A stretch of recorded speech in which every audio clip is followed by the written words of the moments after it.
Welcome to burning issue. ఒకప్పుడు ఢిల్లీని శాసిస్తామన్న వాళ్లే ఇప్పుడు అదే ఢిల్లీ చుట్టూ ఎందుకు తిరుగుతున్నారు? గల్లీలో కేసీఆర్ గర్జన, ఢిల్లీలో హరీష్ రావు మంతనాలు. అసలు దేశ రాజధానిలో ఏం జరుగుతోంది? కాళేశ్వరం ఫైల్స్ క్లోజ్ చేయించే ప్లాన్ నడుస్తోందా, లేక కేసుల నుంచి తప్పించుకునే స్కెచ్ గీస్తున్నారా? సీఎం రేవంత్ రెడ్డి ఎందుకు అంతలా ఫైర్ అవుతున్నారు? తెలంగాణ పాలిటిక్స్ లో ఇప్పుడు ఇదే బిగ్ సస్పెన్స్. చూద్దాం ఈ పొలిటికల్ థ్రిల్లర్ వెనుక ఉన్న అసలు స్టోరీ.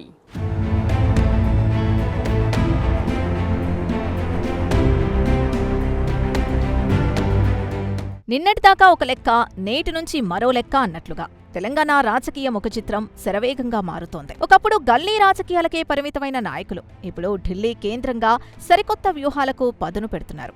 ప్రత్యేకించి ఢిల్లీ గల్లీ అంటూ గతంలో పదే పదే వ్యాఖ్యలు చేసిన బీఆర్ఎస్ కీలక నేతలకు అదే దేశ రాజధాని ఇప్పుడు సెంటర్ ఆఫ్ అట్రాక్షన్ గా మారిపోయింది. ఈ నేపథ్యంలోనే $1 మిలియన్ ప్రశ్న అందరి మదిలో మెదులుతోంది. అసలు రాజధాని ఢిల్లీలో ఏం జరుగుతోంది? తెలంగాణలో ఎందుకు ఈ స్థాయి ఉలికిపాటు కనిపిస్తోంది? అధికార పార్టీ నుంచి ప్రతిపక్షాల వరకు ప్రతి ఒక్కరి దృష్టి ఢిల్లీ వైపే ఎందుకు మళ్లింది?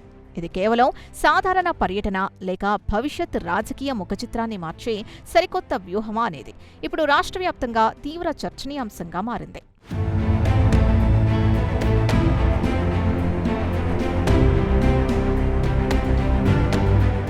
ఈ రాజకీయ ఉత్కంఠకు ప్రధాన కారణం మాజీ మంత్రి BRS trouble shooter Harish Rao ఆకస్మిక ఢిల్లీ పర్యటన. రాష్ట్ర రాజకీయాల్లో ఇటీవలి వరకు కొంత స్తబ్దుగా ఉన్న బీఆర్ఎస్ బిగ్ బాస్ మాజీ సీఎం కేసీఆర్ జగిత్యాల సభ ద్వారా గులాబీ శ్రేణుల్లో నూతనోత్సాహం నింపే ప్రయత్నం చేశారు. సరిగ్గా అదే సమయంలో కేసీఆర్కు అత్యంత ఆప్తుడైన హరీష్ రావు ఆ సభకు హాజరు కాకుండా ఢిల్లీ పయనం కావడం హాట్ టాపిక్గా మారింది. పార్టీకి అత్యంత కీలకమైన సమయంలో ఆయన ఎందుకు వెళ్లాల్సొచ్చింది? దీని వెనుక ఉన్న అసలు కారణమేంటి అన్న ప్రశ్నలు రాజకీయ వర్గాల్లో పెద్ద సంచలనంగా మారాయి. ముందస్తు షెడ్యూల్ ప్రకారమే ఇదంతా జరుగుతోందని పైకి చెబుతున్నప్పటికీ లోపల ఏదో పెద్ద లాబింగ్ నడుస్తోందన్న అనుమానాలు పతాక స్థాయికి చేరుకున్నాయి.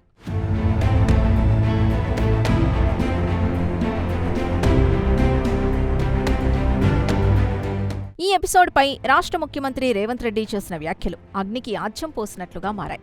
కాళేశ్వరం ప్రాజెక్టు వ్యవహారంలో సీబీఐ విచారణ జరగకుండా అడ్డుకునేందుకే బీఆర్ఎస్ నేతలు రహస్యంగా ఢిల్లీకి వెళ్లారని సీఎం తీవ్ర ఆరోపణలు చేశారు. నిప్పులేనిదే పొగరాదు అన్నట్లుగా ఈ పర్యటన వెనుక ఖచ్చితంగా బీజేపీ పెద్దల కాళ్లు పట్టుకునే ప్రయత్నం దాగుందని కాంగ్రెస్ వర్గాలు విశ్లేషిస్తున్నాయి. హరీష్ రావుతో పాటు వినోద్ కుమార్, మరో ఎంపీ ఢిల్లీలో ఎవరెవరిని కలిశారు, ఏ ఆర్ఎస్ఎస్ ప్రముఖులతో రహస్య మంతనాలు జరిపారు అన్న వివరాల్ని వెంటనే బయటపెట్టాలని ముఖ్యమంత్రి డిమాండ్ చేయడం ఈ పొలిటికల్ హీట్ని అమాంతం పెంచేసింది. దీనిపై విచారణ చేయిస్తానని సీఎం హెచ్చరించడం పరిస్థితి తీవ్రతను సంకేతాలిస్తోంది.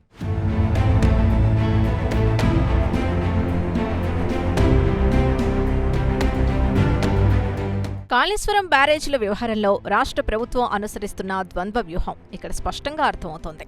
ఒకవైపు ప్రజల సొమ్ముతో నిర్మించిన ఈ ప్రాజెక్టుని పునరుద్ధరించి రాష్ట్ర అవసరాలకు వినియోగిస్తామని చెబుతున్నాయి. మరోవైపు ఇందులో జరిగిన అవినీతికి కారకులైన వారిని వదిలిపెట్టే ప్రసక్తే లేదని కాంగ్రెస్ ప్రభుత్వం తేల్చి చెబుతోంది. కేంద్ర ప్రభుత్వం వెంటనే సీబీఐ విచారణకు ఆదేశించకపోతే పెద్ద ఎత్తున ఆందోళన కార్యక్రమాలు చేపడతామని హెచ్చరించడం ద్వారా అటు బీజేపీని ఇటు బీఆర్ఎస్ను ఇరుకున పెట్టే వ్యూహం కాంగ్రెస్ అమలు చేస్తోంది. ఈ ఒత్తిడికి భయపడే గులాబీ నేతలు ఢిల్లీ పెద్దల్ని ప్రసన్నం చేసుకునే పనిలో పడ్డారని అధికార పక్షం బలంగా నమ్ముతోంది. ఇదంతా రాజకీయ ఎత్తుగడలో భాగమేనని స్పష్టమవుతోంది.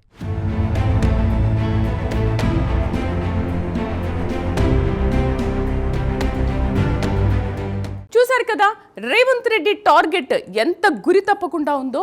కాళేశ్వరం అవినీతి, సీబీఐ విచారణ, ఈ రెండు అస్త్రాలతో గులాబీ దళాన్ని ఉక్కిరిబిక్కిరి చేస్తున్నారు. అయితే ఈ ఆరోపణలను బీఆర్ఎస్ ఎలా తిప్పికొడుతోంది?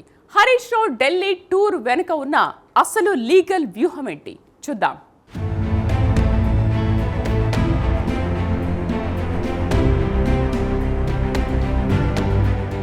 అసలు ఈ అంశంపై కాంగ్రెస్ పార్టీలో క్షేత్రస్థాయి కార్యకర్త నుంచి ముఖ్యమంత్రి వరకు ఒకే గొంతుకతో ఎందుకు స్పందిస్తున్నారు? దీని వెనుక ఉన్న పొలిటికల్ స్ట్రాటజీ ఏంటి అన్నది పరిశీలిస్తే ఆసక్తికరమైన విషయాలు వెలుగులోకి వస్తాయి. బీఆర్ఎస్కు బీజేపీ క్లీన్ చిట్ ఇస్తుందన్న అనుమానాల్ని ప్రజల్లో బలంగా తీసుకెళ్లడమే కాంగ్రెస్ ప్రధాన లక్ష్యంగా కనిపిస్తోంది. మీడియా బయటపెట్టే వరకు హరీష్ రావు ఢిల్లీ టూర్ ఎందుకు గోప్యంగా ఉంచారు? అవినీతి కేసుల నుంచి బయటపడేందుకే ఈ సీక్రెట్ మీటింగ్స్ జరుగుతున్నాయా అని ముఖ్యమంత్రి సూటిగా ప్రశ్నించడం ద్వారా బీఆర్ఎస్ను డిఫెన్స్లో పడేశారు. బీజేపీని అడ్డుపెట్టుకుని అవినీతిని కాపాడుకోవాలని చూస్తే ఊరుకునేది లేదని ప్రభుత్వం స్పష్టమైన వార్నింగ్ ఇస్తూ ఉండడం గమనార్హం.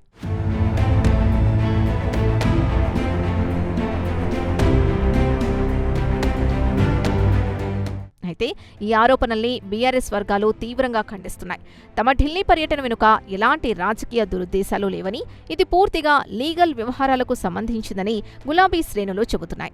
ముఖ్యంగా ఏప్రిల్ 22న కాళేశ్వరం ప్రాజెక్టుపై హైకోర్టు ఇవ్వబోయే తీర్పు, అలాగే రాష్ట్రంలో సంచలనం సృష్టిస్తున్న ఎమ్మెల్యేల ఫిరాయింపుల కేసుకు సంబంధించి సుప్రీంకోర్టు సీనియర్ లాయర్లతో చర్చించేందుకే హరీష్ రావు బృందం ఢిల్లీకి వెళ్లిందని వివరణ ఇస్తున్నారు.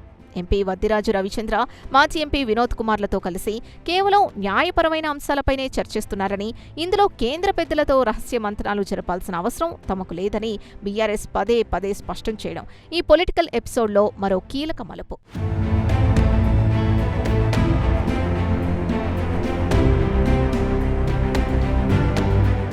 కాంగ్రెస్ నేతలు ఉద్దేశపూర్వకంగానే తమపై దుష్ప్రచారం చేస్తున్నారని, జగిత్యాల సభకు డుమ్మా కొట్టి ఢిల్లీ వెళ్లారన్నది కేవలం ట్రాష్ మాత్రమేనని బీఆర్ఎస్ వర్గాలు కొట్టిపారేస్తున్నాయి.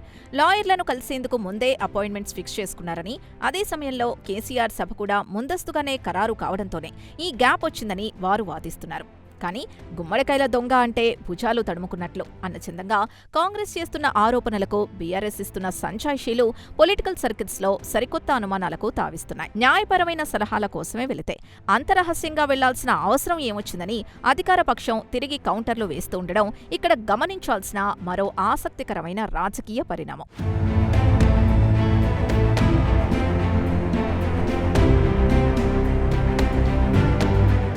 ఇక్కడ రాజకీయ విశ్లేషకులు మరో కోణాన్ని కూడా ఆవిష్కరిస్తున్నారు. రాష్ట్రంలో బీఆర్ఎస్ ఎదుర్కొంటున్న కీలక కేసుల విషయంలో పార్టీ మనుగడ ప్రశ్నార్థకంగా మారిన ప్రస్తుత తరుణంలో ఢిల్లీ పెద్దలతో ఒక రకమైన అండర్స్టాండింగ్ వచ్చేందుకే ఈ ప్రయత్నాలు జరుగుతున్నాయా అన్నది పెద్ద చర్చనీయాంశం. ఇకపై జరగబోయే ఎన్నికలు, అలాగే భవిష్యత్ రాజకీయ అవసరాల దృష్ట్యా కేంద్రంతో సత్సంబంధాలు నెరవక తప్పని పరిస్థితి బీఆర్ఎస్కు ఏర్పడిందా అన్న కోణంలోనూ పలువురు ఈ పర్యటనను విశ్లేషిస్తున్నారు. కేవలం లాయర్లను కలవడం మాత్రమే అయితే ఇంత పొలిటికల్ హీట్ జనరేట్ అయ్యేది కాదని, దీని వెనుక ఖచ్చితంగా ఏదో బలమైన రాజకీయ వ్యూహం దాగుందన్న అభిప్రాయాలు బలంగా వ్యక్తమవుతున్నాయి.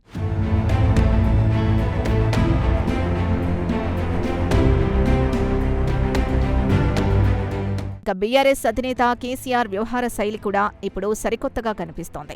చాలా కాలం తర్వాత ఆయన నేరుగా జనాల్లోకొచ్చి సభలు, సమావేశాలతో క్యాడర్లో జోష్ నింపుతున్నారు. అదే సమయంలో ఢిల్లీ స్థాయిలో లాబింగ్ లేదా ఇతర రాజకీయ, న్యాయపరమైన వ్యూహాల్ని అమలు చేసే బాధ్యతను పార్టీలో ట్రయల్ షూటర్గా పేరున్న హరీష్ రావుకు అప్పగించారా అన్న వాదన తెరపైకొస్తోంది.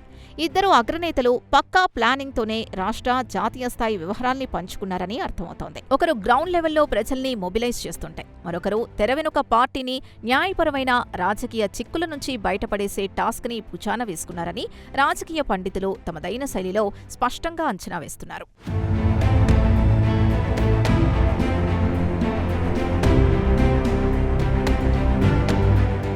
ఇది అసలు ట్విస్ట్.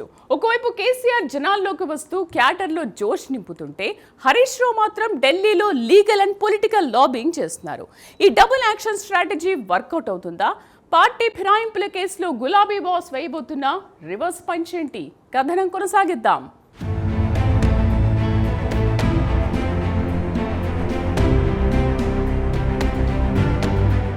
పార్టీ ఫిరాయింపుల కేసు ప్రస్తుతం బీఆర్ఎస్కు అత్యంత కీలకంగా మారింది. తమ పార్టీ గుర్తుపై గెలిచి అధికార కాంగ్రెస్ గూటికి చేరుతున్న ఎమ్మెల్యేలపై అనర్హత వేటు వేయించేందుకు సుప్రీంకోర్టుని ఆశ్రయించడం ద్వారా బలమైన సందేశం ఇవ్వాలని గులాబీ బాస్ భావిస్తున్నారు. ఈ క్రమంలోనే సీనియర్ న్యాయవాదులతో తదుపరి కార్యాచరణ సిద్ధం చేసేందుకే హరీష్ రావు ఢిల్లీలో మకాం వేశారని ఆ పార్టీ నేతలు బల్లగుద్ది మరీ చెబుతున్నారు.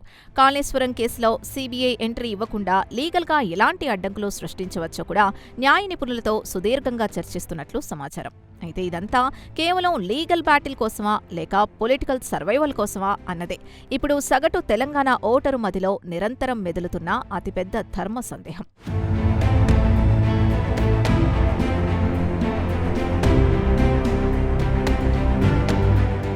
మొత్తం ఎపిసోడ్లో బీఆర్ఎస్ ఎన్ని వివరణలు ఇస్తున్నప్పటికీ కేసీఆర్ లాంటి కీలక నేత సభకు హరీష్ రావు దూరంగా ఉండటం అనేది సామాన్య ప్రజల్లోకి తప్పుడు సంకేతాలు ఇస్తోంది. పార్టీలో అంతర్గతంగా ఏదైనా జరుగుతోందా అన్న సందేహాలకు కూడా ఇది తావిస్తోంది. అయితే ఇలాంటి సంక్షోభ సమయాల్లోనే పార్టీని ముందుండి నడిపించే వ్యూహకర్తగా హరీష్ రావు తన మార్కు చూపించే ప్రయత్నం చేస్తున్నారు. కాంగ్రెస్ ఎన్ని ఆరోపణలు చేసినా వాటిని తిప్పికొడుతూనే తమ లక్ష్యం వైపు అడుగులు వేస్తున్నారు. కానీ అధికార పక్షం విసురుతున్న పొలిటికల్ బౌన్సర్లను ఎదుర్కోవడం గులాబీ పార్టీకి కత్తిమీద సాములాంటిదే. ఈ సైలెంట్ ఆపరేషన్స్ చివరికి పార్టీకి మేలు చేస్తాయా లేక డ్యామేజ్ చేస్తాయా అన్నది రాబోయే కాలమే నిర్ణయించాలి.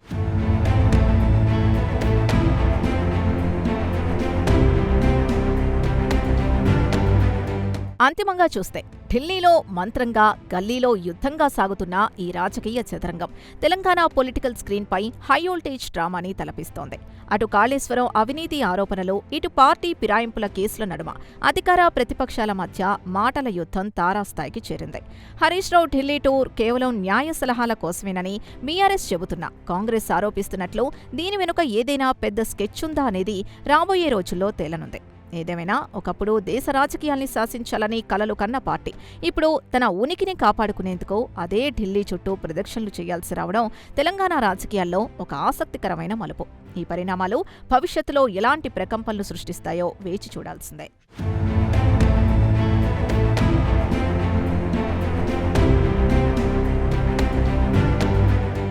అదండి మ్యాటర్. గల్లీలో పులి, ఢిల్లీలో పిల్లి అన్నట్లుగా మారుతుందా గులాబీ పార్టీ భవితవ్యం? లేక న్యాయ పోరాటంతో అధికార కాంగ్రెస్కే చెక్ పెడుతుందా? రాజకీయాల్లో శాశ్వత మిత్రులు, శాశ్వత శత్రువులు ఉండరు అంటారు. ఇప్పుడు ఢిల్లీ పెద్దల ఆశీస్సులు ఎవరికి దక్కుతాయన్నదే అసలు పాయింట్. కాలమే దీనికి సరైన సమాధానం చెబుతుంది.